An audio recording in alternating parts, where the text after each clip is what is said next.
All right, let's get right into it. We're going to talk about World War I, but probably not the version you got in your high school history class. No, we're going to peel back the layers on a story that's actually less about trenches and battlefields and way more about bank vaults and balance sheets. Yeah, exactly. The assassination of Archduke Franz Ferdinand. That's the story we all know, right? It's the spark that lit the fire, the first domino to fall. It's clean, it's simple.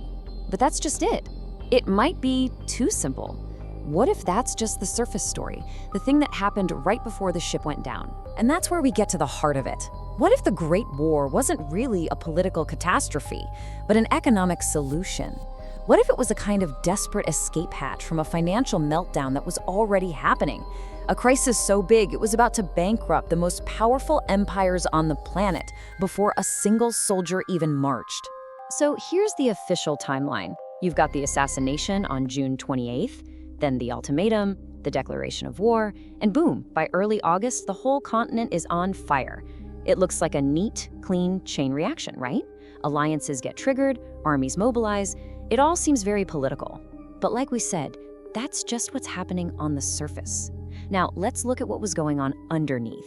You see, that political spark in Sarajevo? It didn't just land in a dry field.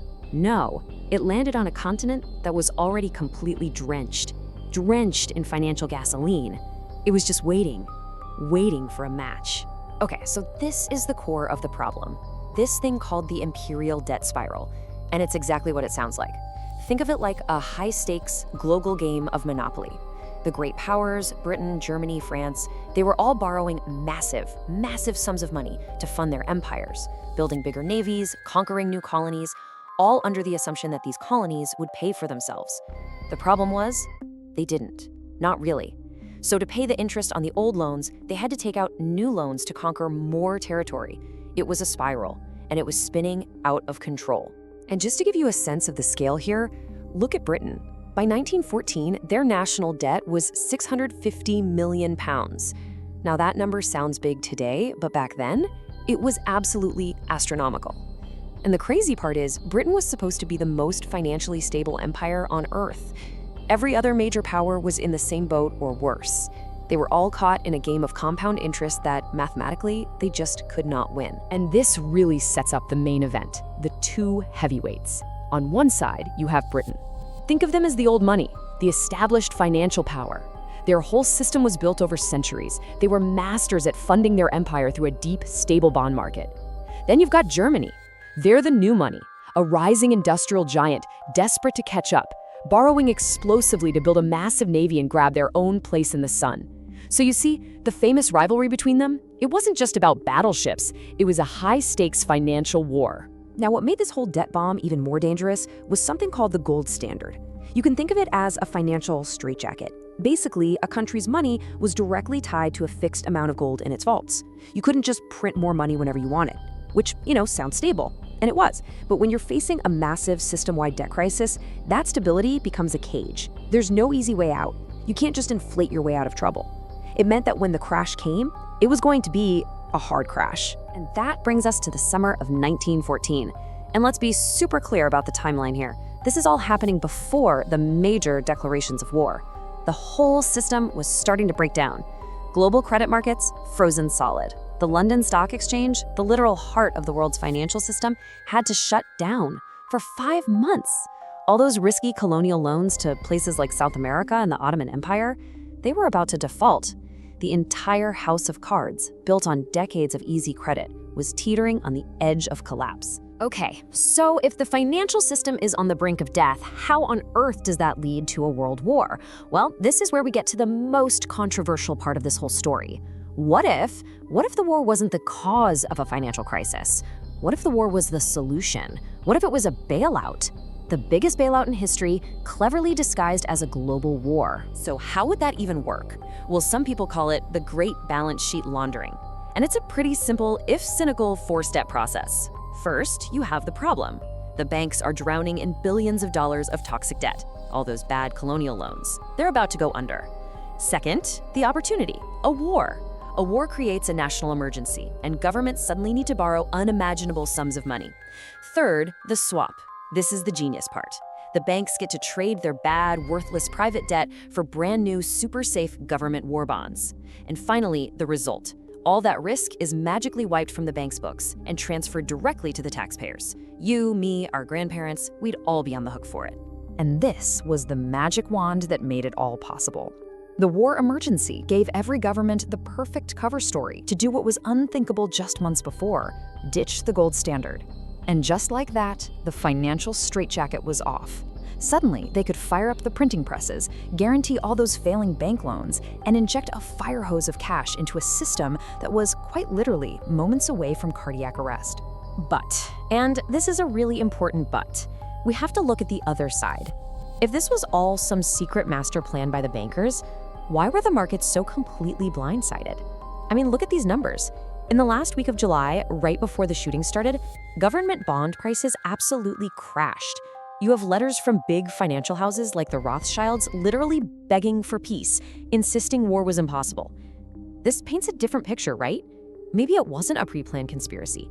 Maybe it was more about very powerful people seeing a massive opportunity arise out of a crisis they didn't necessarily start. So whether it was a deliberate plot or a brilliant improvisation, the result was the same. The war didn't just redraw the borders on a map, it fundamentally rewired the entire financial plumbing of the planet. The world that came out of the war in 1918 was almost unrecognizable, financially speaking, from the world of 1914. And this slide right here shows the single biggest change of all. It was a complete reversal. In 1914, the United States was a debtor nation. It owed the world's money. By 1918, just 4 years later, it was the world's largest creditor nation. Everyone owed America money. Think about that. While Europe was busy bleeding itself to death, American banks, guys like JP Morgan, were writing the checks. And in doing so, they literally moved the financial capital of the world from London to New York City. And after the war, they created this absolutely wild system that some historians call the debt merry-go-round. It looks a little complicated, but it's actually dead simple. Stick with me here.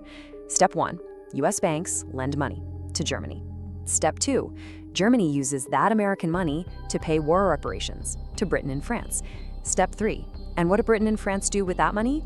They pay back their war loans to the United States. You see? It's a perfect circle, a giant global debt collection machine, with Wall Street pulling all the levers. And if you think this is all just ancient history, look at this timeline. The financial shadow of this war is unbelievably long. Germany made its final reparations payment, the last check for World War I, in 2010. Let that sink in. 2010. That means people who weren't even born until the 1950s or 60s spent their entire lives paying taxes that went towards a war their grandparents fought. That's the real legacy of this thing. So, okay, this is all fascinating history, but why should you care about it today? Well, here's why. Because the tools and tricks they invented to handle the 1914 financial crisis, they never went away. In fact, they became the official playbook for how to handle every crisis since. I mean, just look at the steps in this play. First, declare an emergency to justify things you could never normally do. Suspend the normal financial rules. Transfer massive losses from private banks onto the public's credit card. Massively expand the power of central banks. Does any of this sound familiar? Because this is the template. It was forged in the fire of World War I, and it created a brand new way for the financial system to save itself, over and over again, always at the public's expense. And we've seen this playbook run again and again in our own lifetimes. Think about the 2008 financial crisis. Remember TARP and the bank bailouts? What about the 2020 pandemic response, with basically unlimited money printing from central banks? It's the exact same pattern we saw 100 years ago. A crisis hits, an emergency is declared, the rules get suspended temporarily, and the system gets bailed out. And somehow those temporary measures have a way of sticking around.